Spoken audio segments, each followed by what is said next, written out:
Mary, are you sure about this? My best friend, Lucy, asked as we sat in my small but cozy living room.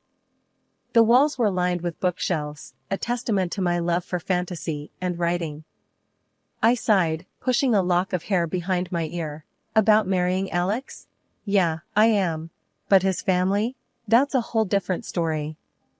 Lucy raised an eyebrow, her skepticism clear. Especially his mom, huh? I nodded. Mrs. Thompson, Alex's mother, she's something else. Always prying, always judging. And don't get me started on the wedding plans.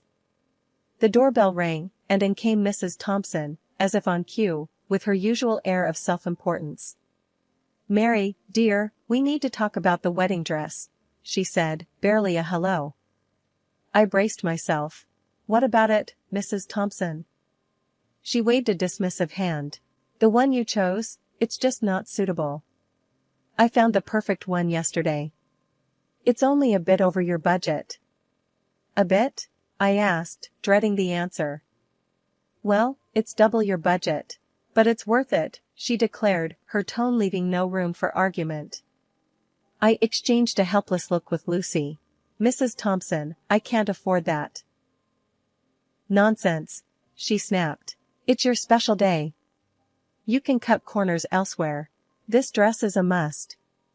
Feeling cornered, I reluctantly agreed. It was easier than arguing. The next day, we went to the bridal shop. The dress was indeed beautiful, but the price tag made my stomach churn. As I tried it on, Mrs. Thompson gushed over how stunning I looked. It's settled then, she said, clapping her hands together. We'll take it. I hesitated. But the price, Mrs. Thompson. Don't you worry, she interrupted, I'll help you out. Consider it my gift to you. Relief washed over me. Maybe I had misjudged her. Fast forward to the wedding day, the dress was a hit. Everyone complimented me, and I felt like a princess. But after the wedding, when I approached Mrs. Thompson about the dress payment, she conveniently forgot her promise. Mary, dear, I never said I'd pay for the whole thing. I said I'd help. You know, with the choosing. I was flabbergasted. But you said. She waved me off. You must have misunderstood. Anyway, it's done now. No use crying over spilt milk. I stood there, feeling cheated and foolish. Lucy was right. I should have been more careful. It was a Thursday, just like any other, except it wasn't. I was in my home office, the smallest room in the house, cluttered with my writing stuff. The only place where I could find some peace, or so I thought. The sound of the doorbell shattered the quiet.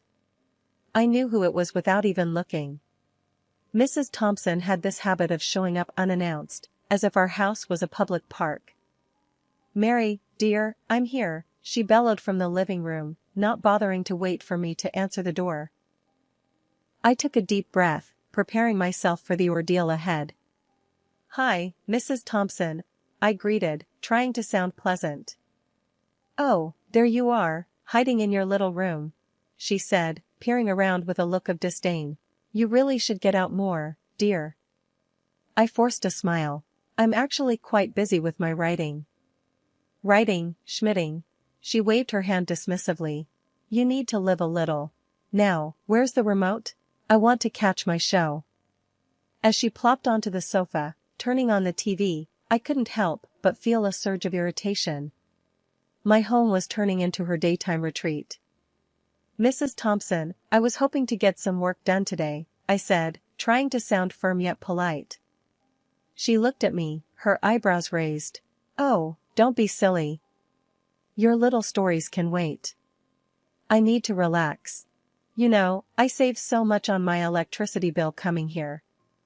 I was at a loss for words. The audacity was astounding. And to make matters worse, she headed straight for the kitchen next. What's for lunch, Mary? I'm starving, she called out, rummaging through the fridge. I followed her, my frustration growing. Mrs. Thompson, I haven't prepared lunch yet. I was planning to eat later. She shrugged, pulling out ingredients. No problem, I'll make do with whatever you have. You should really stock up better, though. There I was, watching her take over my kitchen, using my groceries. The sense of intrusion was overwhelming. Alex walked in just then, home for lunch. "Mom, what are you doing here?" he asked, surprise evident in his voice. "Just visiting, darling. Mary and I are having a lovely time," she lied smoothly. I glanced at Alex, hoping he'd say something, but he just shrugged and sat down, turning his attention to the TV. It was clear where he stood, or rather, where he chose to sit, firmly on the fence. The sun was setting, casting a warm glow into my small home office. The walls, lined with shelves of fantasy novels and manuscripts, seemed to close in on me as I sat there, typing away. My world of mythical creatures and grand adventures was a sharp contrast to the reality I was living. The door to my sanctuary burst open with a force that made me jump. Mrs. Thompson stormed in, her face twisted in a mix of disgust and irritation. "Mary, what in the world are you still doing cooped up in here? It's like you're married to that damn computer. There's a real world out there, you know," she exclaimed, her voice laced with contempt. I sighed, pausing my typing. "Mrs. Thompson, I'm working. This is my job, my career." She let out a derisive snort. "Job? You call sitting on your behind all day, making up fairy tales, a job? That's the biggest load of rubbish I've ever heard." I tried to keep my voice steady. "Writing is a legitimate profession. I'm a published author. It's not just a hobby." She rolled her eyes dramatically. "Published, schmublished. All this nonsense about dragons and magic wands. It's child's play. Get a real job, contribute something useful to society." Her words were like a barrage of arrows, each one striking its mark. Before I could muster a response, my husband Alex walked in, his expression mirroring his mother's disapproval. "What's the racket about?" he asked, leaning against the doorframe. "Your wife here thinks she's doing the world a favor with her silly stories," Mrs. Thompson said, waving a dismissive hand at my computer. Alex's gaze fell on me, cold and judgmental. "Mary, Mom's right. This isn't a real job. When are you going to stop living in this fantasy world and do something worthwhile?" I felt a knot form in my stomach. "Alex, I am doing something worthwhile. I'm a writer. My books are sold internationally." He let out a cynical laugh. "International? Please, don't make me laugh. How much do you even make from these so-called books?" "It's a joke." I clenched my fists, trying to control the rising tide of anger and frustration. "My writing does contribute. It's not just about the money. It's my passion, my life's work." Alex shook his head, an expression of mock pity on his face. "Passion won't pay the bills, Mary. It's time you grew up and got a proper job, one that pays regularly." The conversation was going in circles, their words cutting deeper each time. I felt like I was being suffocated, my dreams and aspirations trampled under their relentless criticism. "Look, I don't need this," I finally said, standing up. "I don't need to justify my career to anyone." Alex raised an eyebrow. "Oh, so now you're getting defensive? Classic. When you can't face the truth, you just run away." I bit back a sharp retort, knowing it would only fuel their fire.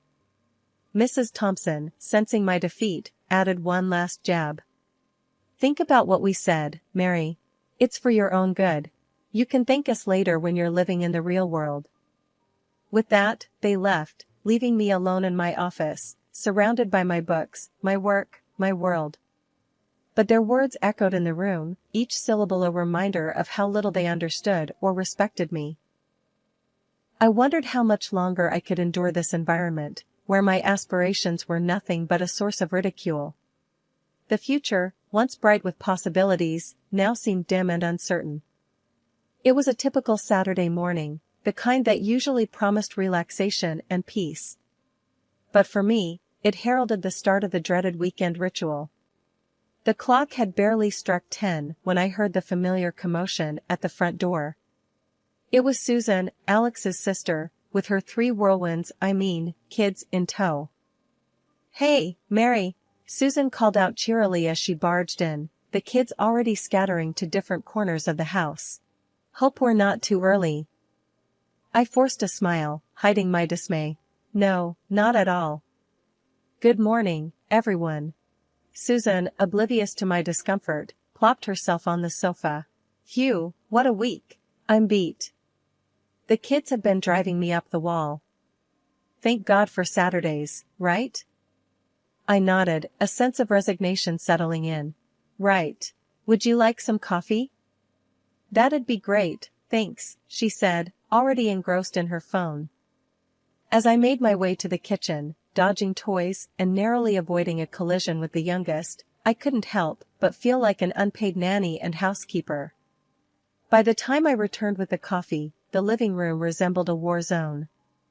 Susan looked up, unfazed by the chaos. "Oh, Mary, could you whip up some of your pancakes? The kids are starving." It wasn't a request, it was an expectation. "Sure, I'll get started on that," I replied, my weekend plans vanishing like smoke. The kitchen became my battleground as I juggled pancakes, coffee, and managing the kids. Amidst the flipping and serving, Alex sauntered in, his expression sour. "Mary, why do you always buy these expensive ingredients? We need to cut down on expenses," he grumbled, eyeing the breakfast spread. I sighed, trying to keep my frustration in check. "Alex, your sister and her kids eat here every weekend. It adds up." He shrugged, dismissive. "Well, they're family. You can make do with less fancy stuff. Save some money." The rest of the day passed in a blur of cooking, cleaning, and catering to endless demands. By the time Susan herded her kids out the door, I was drained, both physically and emotionally. As I slumped onto the couch, Alex walked over, a frown on his face. "You know, you have to save some money on my nephews and my sister." I looked at him, incredulous. "Me? You're the one who never says no to her.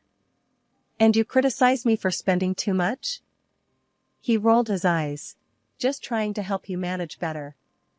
You could learn to be more economical, you know." The irony of his words was almost laughable.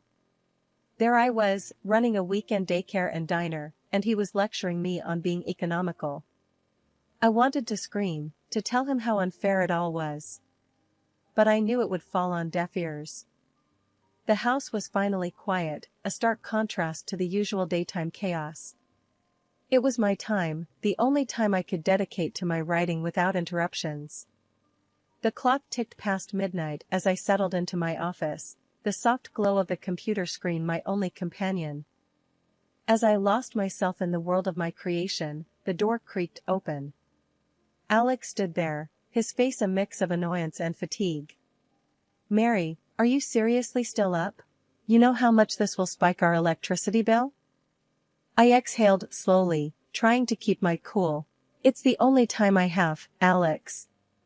You know how hectic it gets during the day." He leaned against the doorframe, his expression hardening. "Hectic? You mean, taking care of your family? That's what you're supposed to do, Mary.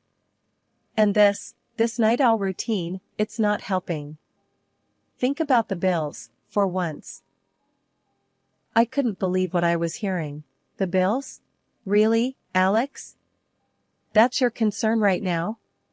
Not the fact that I'm sacrificing my sleep, my health, to pursue my career? He rolled his eyes. "Career? You mean this little hobby of yours? Come on, Mary. Be realistic. You need to get your priorities straight." I felt a surge of frustration. "This hobby of mine is important to me, Alex. It's my passion, my work. Can't you see that?" He shook his head, dismissive. "All I see is unnecessary expenses and a wife who's more interested in her fantasies than her family." The hurt from his words was palpable. I stood up, facing him. "My writing is part of who I am, Alex. I can't just give it up because you think it's impractical." He snorted. Impractical is an understatement. It's a waste of time and money. You could be doing something more productive, you know. I felt a lump in my throat, the word stinging like a physical blow. I am being productive, in my own way. Why can't you understand that? Alex shrugged, a cold, indifferent gesture. Maybe I would, if it actually brought in some real money. Until then, it's just a nuisance. With that, he turned and left, leaving me alone in the dimly lit room. The words on the screen blurred as tears pricked my eyes. I was struggling to keep my dream alive, and the person who was supposed to support me the most just didn't get it. The kitchen was stifling, the air thick with tension. I was stirring the pot when Alex came in, his mother, Mrs. Thompson, trailing behind him like a shadow. The news he dropped was like a bombshell. Susan and her husband are taking off for 2 weeks. They need us to watch the kids, Alex announced, a note of finality in his voice. I froze, spoon in hand. 2 weeks? That's a huge ask, Alex. Mrs. Thompson chimed in immediately, her tone sharp. It's family, Mary. You can't say no to family. I could feel the frustration building up. But my writing, I have deadlines. I can't be a full-time babysitter. Alex scoffed, his voice dripping with sarcasm. You're writing? Come on, Mary. It's not like you're penning the next bestseller. Family comes first. I turned to Mrs. Thompson, seeking some support. Maybe the kids could stay with you? She recoiled as if I'd suggested something outrageous. Me? Look after 3 young ones at my age? Absolutely not. I've done my time raising kids. Desperate, I grasped at another solution. What about hiring a nanny then? Just for those 2 weeks. Both of them looked at me as if I'd grown a second head. A nanny? Mrs. Thompson spat out the word. Why waste money on that when you're already here? Alex nodded in agreement. Exactly. We're not made of money, Mary. You need to be sensible about this. I was incredulous. Sensible? You're asking me to give up 2 weeks of my life, my work, for free, and I'm the one who needs to be sensible? Alex's face hardened. It's not a negotiation, Mary. This is what families do for each other. You're part of this family, or have you forgotten? I felt a surge of anger. No, Alex, I haven't forgotten. But it seems like you've forgotten that I have a life and commitments of my own. Mrs. Thompson snorted. Commitments? To those fanciful scribblings of yours? Don't be so dramatic. It's just 2 weeks of babysitting. Feeling cornered, I raised my voice. It's not just babysitting. It's my time, my career. Why can't either of you understand that? Alex's expression turned cold. Because, Mary, in the real world, people don't get to live in their fantasy land. They make sacrifices. They do what's necessary for family. I was shaking with frustration. And what about what's necessary for me? Don't my dreams and aspirations matter to you at all? He leaned in, his voice a low threat. If you don't do this, Mary, it's over. I'll file for divorce. Is that what you want? I recoiled, his words hitting me like a physical blow. The threat of divorce hung in the air, a brutal ultimatum. The day the kids were supposed to arrive felt like the calm before the storm. I watched from the window as Susan's car pulled up. Out tumbled her 3 little ones, each more energetic than the last. Mrs. Thompson, playing the doting grandmother, welcomed them with open arms. The scene was almost comical, a perfect setup for what I had planned. Mary, darling, could you help with the kids? Mrs. Thompson called out, her voice saccharine sweet. I plastered a smile on my face, hiding my brewing plan. Of course, I'll be right there. As I walked into the living room, the chaos was already unfolding. The kids were running around, and Mrs. Thompson looked like she was barely holding it together. Finally, Mary, I thought you'd never come, she snapped, her kind facade slipping. Alex walked in, his expression a mix of annoyance and relief. Mary, make sure they don't wreck the place. I'm going to be in my office. I nodded, my heart racing with anticipation. Actually, I need to go out for a bit. I'll be back soon. Alex's face twisted into a scowl. Go out? Now? Are you kidding me, Mary? You can't leave us with all this. I shrugged, feigning nonchalance. It's just for a bit, Alex. I need to buy some groceries. You'll manage, won't you? Mrs. Thompson glared at me. You're being completely irresponsible, Mary. This is not the time for your little shopping trips. Ignoring her, I grabbed my purse. I won't be long. Keep an eye on the kids. I couldn't help but let out a laugh as I closed the door behind me. The look on their faces was priceless. I didn't go shopping. Instead, I headed straight to the apartment I had rented days before. I had moved all my belongings there when no one was home. It was my escape, my fresh start. Sitting in my new, empty apartment, I felt a weight lift off my shoulders. The laughter, the sense of freedom was exhilarating. I was finally free from their suffocating grip. I knew Alex would find the divorce papers I left in my office. I imagined his shock, his anger, and I couldn't help but feel a sense of satisfaction. I had taken control of my life again. The phone rang incessantly, messages flooded in Alex, Mrs. Thompson, even Susan. But I ignored them all. I was done with their drama, their selfishness. That night, I lay in my new bed, the silence a stark contrast to the chaos of my former life. I smiled to myself, thinking about Alex and Mrs. Thompson struggling with the kids. It was their turn to feel overwhelmed, to be pushed to their limits. The aftermath of my departure turned out to be more dramatic than any scene from my books.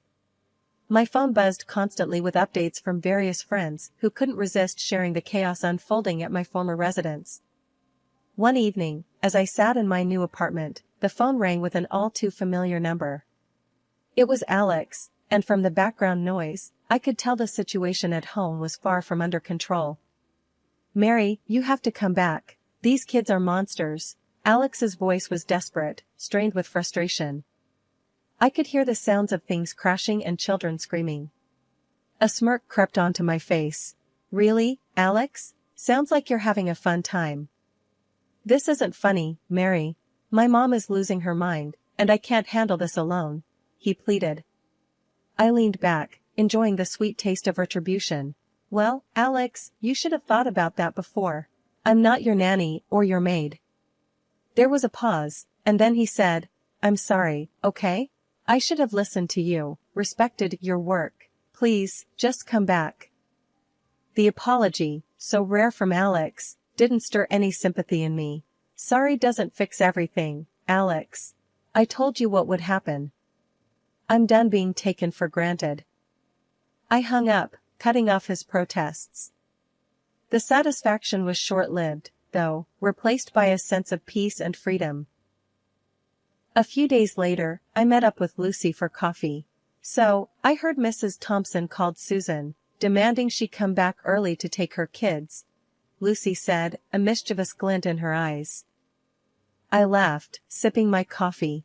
Yeah, Susan refused. Said she needed the break. Can you imagine the showdown at that house? Lucy chuckled. And your book?